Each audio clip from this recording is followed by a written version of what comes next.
Hello everyone. In this video I will tell you how to draw a semicircle. Semicircle is just half of circle. So only the circle command we need to reduce into half. Circle command, you know, it is repeat 360 FW1 TR1. So instead of 360, if we reduce it to half of 360 is 180. So the command becomes repeat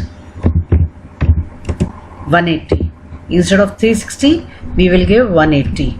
Repeat 180 and then in curly bracket the same command FW1 TR1. The same command in the curly bracket.